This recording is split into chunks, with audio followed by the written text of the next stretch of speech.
Bommai sir, ಪ್ರಚಾರ ಮೆರವಣಿಗೆ over all ಏನು ಜನ ಇಷ್ಟೊಂದು ಕಮಲ ಕಮಲ ಅಂತ ಇದಾರಲ್ಲ ಇವತ್ತಲ್ಲ, ಅದು ಮಲ್ಲೆ ದಿವಸದಿಂದ ಇದೆ. ಎಲ್ಲಿ ಹೋದಲ್ಲೂ ಕೂಡ ಆಗ್ಲಿ ಉತ್ಸಾಹದಿಂದ ಎನರ್ಜಿ ಉತ್ಸಾಹ. ನಾವು ಸುಮಾರು 2 ತಾಸು ಲೇಟ್ ಆಗಿ ಬಂದಿದ್ದೇವೆ ಈ ಕಾರ್ಯಕ್ರಮ. 2 ತಾಸು ಲೇಟ್ ಆಗಿ ಬಂದ್ರು ಕೂಡ ಇಷ್ಟು ದೊಡ್ಡ ಸಂಖ್ಯೆಯಲ್ಲಿ ಜನ ಸೇರ್ತಾ ಇದ್ದಾರೆ. ಒಂದ್ ಕಡೆ ಪಟಾಕಿ ಹೊಡಿತಾ ಇದಾರೆ, ಇನ್ನೊಂದ್ ಕಡೆ ಅದ್ದೂರಿ ಸ್ವಾಗತ.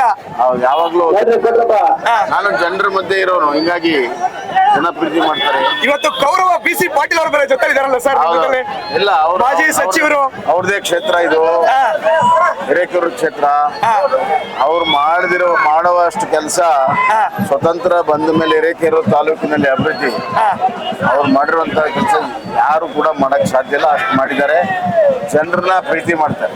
BC ಪಾಟೀಲ್ ರೇ, ನಿಮ್ಮ ಅಭ್ಯರ್ಥಿ ಜೊತೆ ನಿಂತಿದ್ದೀರಿ ಬಲಗೈ ಬಂಟನಾಗಿ, ಏನ್ ಹೇಳ್ತೀರಿ ಬೊಮ್ಮಾಯಿ ಸಾಹೇಬ್ರ ಬಗ್ಗೆ? ನಾವು ಜೋಡಿ ಬಸವಣ್ಣಗಳು. ಹೇಗೆ ಅದನ್ನ ಎಕ್ಸ್ಪ್ಲೈನ್ ಮಾಡಿ ಅಲ್ಲ, ಸಖತ್ತಾಗಿರುತ್ತೆ. ಬಸವರಾಜ ಬೊಮ್ಮಾಯಿ ಅವರು ಈ ಕ್ಷೇತ್ರಕ್ಕೆ ಹೊಸಬರಲ್ಲ, ಬಹಳ ಹಳಬರು. ಇಲ್ಲಿ MLC ಆಗಿ MLA ಆಗಿ ಎಲ್ಲ ಮಂತ್ರಿಯಾಗಿ ಮುಖ್ಯಮಂತ್ರಿಯಾಗಿ ಕೆಲಸ ಮಾಡಿದ್ದಾರೆ. ನಮ್ಮ ಕ್ಷೇತ್ರಕ್ಕೆ ಬಹಳ ದೊಡ್ಡ ಪ್ರಮಾಣದ ಕೊಡುಗೆಗಳನ್ನು ಕೊಟ್ಟಿದ್ದಾರೆ. ಚುನಾವಣಾ ಪ್ರಚಾರದ ಮಧ್ಯೆ ಬಸವರಾಜ ಬೊಮ್ಮಾಯಿ ಅವ್ರ ಜೊತೆ ಹೋಗ್ತಾ ಇದೀವಿ, ಕಾರ್ನಲ್ಲಿ ಮಾತಾಡಿಸ್ತೀನಿ. ಸರ್, ಇತ್ತೀಚೆಗೆ ನಡೆದಂತ ಒಂದು ಹತ್ಯೆ ಪ್ರಕರಣ ಬಹಳ ದೊಡ್ಡ ಪ್ರಮಾಣದಲ್ಲಿ ಸದ್ದು ಮಾಡ್ತು. ಕಾಂಗ್ರೆಸ್ ಅವರು ಹೇಳ್ತಿದ್ದಾರೆ ಬಿಜೆಪಿನೇ ಅದು ಅಸ್ತ್ರ ಮಾಡ್ಕೊಂಡಿದೆ ಈ 14 ಲೋಕಸಭಾ ಕ್ಷೇತ್ರದ ಚುನಾವಣೆ ಎದುರಿಸಲಿಕ್ಕೆ ಅಂತ. ಅದೇಂಗ ಅಸ್ತ್ರ ಆಗುತ್ತೆ?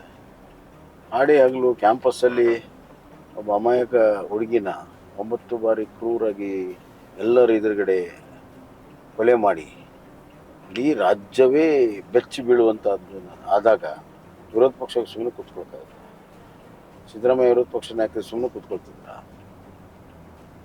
ಅಂದ್ರೆ ನಾವೇನು ಕೇಳಲೇಬಾರ್ದು. ಇವ್ರೇನು ಬೇಕಾದ್ ಮಾಡೋದು ನಡೀತಿದ್ವಿ ರಾಜ್ಯದಲ್ಲಿ. ಏನು ಮಾತಾಡ್ತಾರೆ? ನಮ್ಮ ಅಧಿಕಾರ, ನಮ್ಮ ಹಕ್ಕು, ಜನರ ಪರವಾಗಿ ಧ್ವನಿ ಎತ್ತೋದು ನಾವು ಮಾಡಿದ್ದೀವಿ. ಅವ್ರೇನಾದರೂ ಅಂದ್ಕೊಳ್ಳಿ, ನ್ಯಾಯ ಕೊಡಿಸೋವರೆಗೂ ನಾವು ಹೊರಟ ಇದ್ದೀವಿ. ಕಾನೂನು ಸುವ್ಯವಸ್ಥೆ ಸಂಪೂರ್ಣವಾಗಿ ಹಾಳಾಗಿದೆ ಅಂತ ಹೇಳ್ತೀವಿ. ಸಂಪೂರ್ಣವಾಗಿ ಹಾಳಾಗಿದೆ. ಕಾನೂನು ಭಯ ಇಲ್ಲ, ಪೊಲೀಸರ ಭಯ ಇಲ್ಲ. ಎಲ್ಲ ಸಮಾಜಘಾತಕ ಶಕ್ತಿಗಳು ಎಲ್ಲಿ ಓಡೋಗಿದ್ವು ಎಲ್ಲ ಮತ್ತೆ ತಿರುಗಿ ಹಗಲೊತ್ತೆ ಇವತ್ತು ರಾಜಾರೋಷವಾಗಿ ತಮ್ಮ ಕೆಲಸ ಕಾರ್ಯಗಳನ್ನು ಮಾಡ್ತಾ ಇದೆ. ಪೊಲೀಸ್ ಸ್ಟೇಷನ್ ರಾಜಮರ್ಯಾದೆ ಸಿಗ್ತಾ ಇದೆ ಅವ್ರಿಗೆ. ಪೊಲೀಸ್ ಸ್ಟೇಷನ್ ಅಂತೂ ಸೆಟಲ್ಮೆಂಟ್ ಕೇಂದ್ರ ಆಗಿದೆ.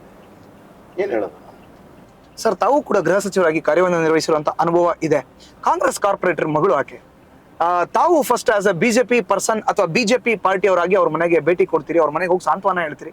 ಅಲ್ಲಿ ತನಕ ಕಾಂಗ್ರೆಸ್ ಎಚ್ಚೆತ್ಕೊಳ್ಳಲ್ಲ ಅಂದ್ರೆ ಇದನ್ನ ಆದಂಗಾಗ್ಲಿ ಬಿಡೋಣ ಅನ್ನೋ ಮನಸ್ಥಿತಿಲಿ ಅವ್ರು ಇದ್ರ ಅಂತ. ನೋಡಿ, ಒಬ್ಬ ಕಾಂಗ್ರೆಸ್ ಸಚಿವರು ಇದೆಲ್ಲ ಮಾಮೂಲಿ ರೀ, ಡೈಲಿ ನಡೀತಿದೆ ಅಂತ ಹೇಳ್ತಾರೆ.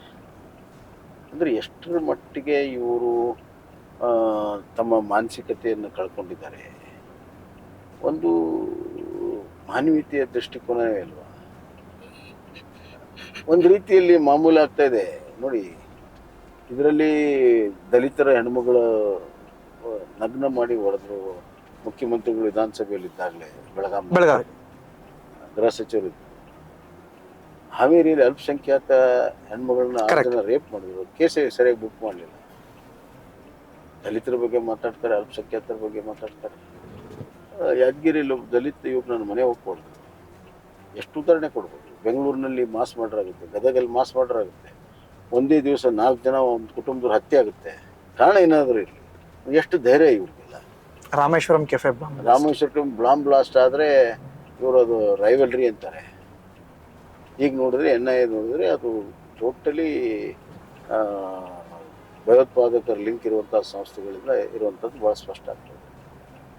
ಯಾಕೆ ಇದೆಲ್ಲ ಅಂತಂದರೆ ಆರೋಪಿಗಳು ಅಲ್ಪಸಂಖ್ಯಾತ ಸಮುದಾಯಕ್ಕೆ ಸೇರ್ತಾರೆ. ಅವರ ಮತಗಳನ್ನು ಗಳಿಸೋ ವೋಟ್ ಬ್ಯಾಂಕ್ ರಾಜಕಾರಣಕ್ಕೆ, ತುಷ್ಟೀಕರಣ ರಾಜಕಾರಣಕ್ಕೆ ಕಾನೂನು ಸುವ್ಯವಸ್ಥೆ ಅಲ್ಲ, ಪ್ರಾಣ ಹೋದರೂ ಇವ್ರಿಗೇನು ಲೆಕ್ಕ ಇಲ್ಲ. ನ್ಯೂಸ್ ಫಸ್ಟ್ ನಿರ್ಭೀತಿಯಿಂದ ನಿಮ್ಮ ಪರವಾಗಿ.